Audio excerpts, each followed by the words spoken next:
మారుతున్న కాలాన్ని బట్టి భోజనం చేసే విధానంలో కూడా మార్పులు అనేవి వచ్చాయి. ఒకప్పుడు అందరూ కింద కూర్చొనే భోజనం చేసేవారు. ఇప్పుడు కొంతమంది మాత్రమే ఈ యొక్క పద్ధతిని పాటిస్తున్నారు.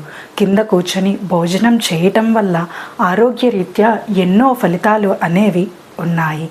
కింద కూర్చొని భోజనం చేసేటప్పుడు భోజనం చేయటానికి ముందుకి వంగినప్పుడు పొట్టలోని కండరాలు అనేవి పనిచేసి ఆమ్లాన్ని విడుదల చేస్తాయి.